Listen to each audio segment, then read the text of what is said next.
सियासत एक्सप्रेस को पेश करने में ताउन किया है elite spine and pain management centre.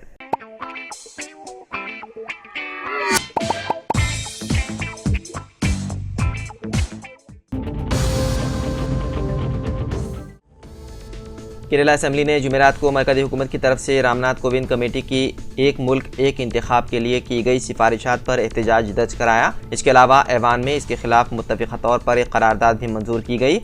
वज़ीर आला पिनराई विजयन की तबीयत नासाज होने की वजह से रियासती पार्लिमानी उमूर के वज़ीर MP राजेश ने असेंबली के तरीक़ेकार के कायदे 118 के तहत तहरीक पेश की और एक मुल्क एक इंतखाब को गैर जमहूरी और गैर आइनी करार दिया। करारदाद पेश करते हुए वज़ीर राजेश ने कहा कि अगर ऐसी कोशिश हकीकत बन जाती है तो इससे हिंदुस्तान का वफाकी ढांचा कमज़ोर होगा और मुल्क की तनू पार्लिमानी जमहूरियत से समझौता होगा। उन्होंने ये भी कहा कि कोविंद कमेटी की रिपोर्ट में अखराजात को कम करने का जिक्र है, लेकिन बाद में उन्होंने कहा कि ऐसा करने के और भी तरीक़े हैं और ये इक़्तिदार को मरकज़ी बनाने की कोशिश है जो RSS और BJP का एजेंडा है।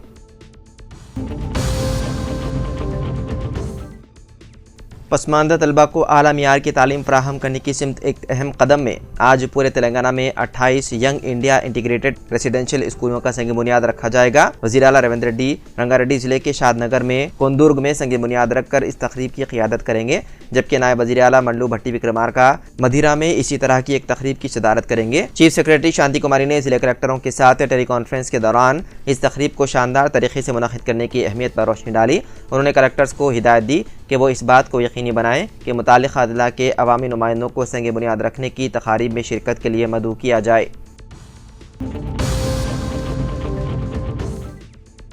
शहरदाबाद के फलकनुमा पुलिस स्टेशन हदूद में गुज़िश्ता रात रूनुमा कत्ल वाक़े की तहक़ीक़ात तेज़ी के साथ जारी है। पुलिस के मुताबिक 38 साला मोहम्मद साजिद साकिन फातिमा नगर का गुज़िश्ता रात सिद्दीक़ नामी नौजवान ने खंजर से हमला करके कत्ल कर दिया था। तहक़ीक़ात के दौरान पुलिस को पता चला कि मक़तूल साजिद की बीवी रूबीना और हमलावर सिद्दीक़ के दरमियान गुज़िश्ता 2 साल से मुबैना तौर पर नाजायज़ ताल्लुक़ात कायम थे। इस मसले पर उनके दरमियान झगड़े भी हुए और पुलिस से शिकायत की गई थी। गुज़िश्ता रात साजिद के घर के पास सिद्दीक़ घूम रहा था। इस मसले पर साजिद और सिद्दीक़ के दरमियान झगड़ा हुआ और सिद्दीक़ ने हमला करके साजिद की जान ले ली।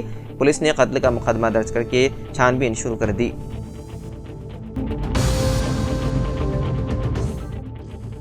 मरकज़ी हुकूमत ने तेलंगाना में खिदमात अंजाम देने वाले कई IAS और IPS अहदेदारों को आंध्र प्रदेश केडर में शामिल कर दिया। इस खुसूस से मरकज़ ने मुतालिका अहदेदारों को फौरी तौर पर आंध्र प्रदेश में रिपोर्ट करने की हिदायत दी। GHMC के कमिश्नर अम्रपाली काटा, महकमे बरखी के सेक्रेटरी रोनाल्ड रोस, वानी प्रसाद, वाकाती करुणा, मलिला प्रसन्न समेत कई अहदेदारों को आंध्र प्रदेश केडर में मुंतकिल करने का मरकज़ ने फैसला किया। इस सिलसिले में मरकज़ ने IAS अहदेदारों के नामों पर एक खत तहरीर किया और इसकी नक़ूल तेलंगाना और आंध्र प्रदेश की चीफ सेक्रेटरीज को भेज दी। उनमें 11 अहदेदारों ने मरकज़ी हुकूमत से तेलंगाना केडर में बरकरार रखने की दरख्वास्त की थी, लेकिन मरकज़ ने उस दरख्वास्त को मुस्तरद कर दिया। मरकज़ ने अहदेदारों को हुक्म दिया कि वो 16 अक्टूबर तक अपने आबाई रियासत में रिपोर्ट करें।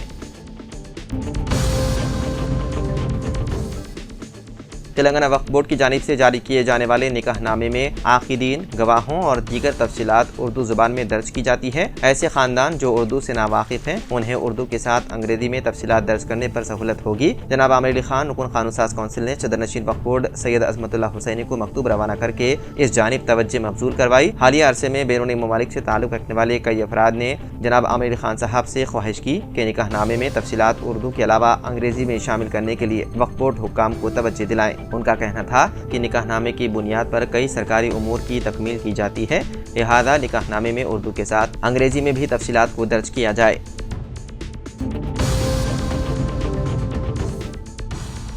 हज़ारों शहरियों की करोड़ों रुपए रकम गबन करके सनसनीखेज मामले में पुलिस ने इक़दामात का आगाज़ कर दिया। CCS ने DKZ धोखाधड़ी मामले में कंपनी के मैनेजिंग डायरेक्टर और उसकी बीवी को गिरफ्तार कर लिया। एक डॉक्टर की शिकायत के बाद इस बड़ी धोखाधड़ी का मामला मंजर आम पर आया। DKZ सरमाया करने की तरगीब और मुख्तलिफ सोशल मीडिया ज़राए से कंपनी ने सरमाकारों को राग़िब किया और 8 से 12% रिटर्न का पेशकश की गई। कंपनी ने दावा किया है कि कंपनी के 3 बड़े स्टोर्स माधापुर, टोली चौकी और मलकपेट में कायम हैं। धोखाधड़ी का वाक़या मंजर आम पर आने के बाद शहर में सनसनी फैल गई और कई सरमाकार सड़कों पर आ गए। कमिश्नर पुलिस हैदराबाद की खुसूसी हिदायत पर CCS ने कार्रवाई का आगाज़ किया और DKZ के मैनेजिंग डायरेक्टर सैयद अशफाक राहुल और उनकी अहलिया सैयदा आयशा नाज, director DKZ technology solution private limited को गिरफ्तार कर लिया। पुलिस ने उनके कब्जे से 564 असली guarantee agreements bond, 5 bundles blank letters, agents और क्लाइंट्स के नामों की फहरिस्त, चेकबुक्स, 13 लैपटॉप, 170 लाख नकद रकम को जब्त कर लिया।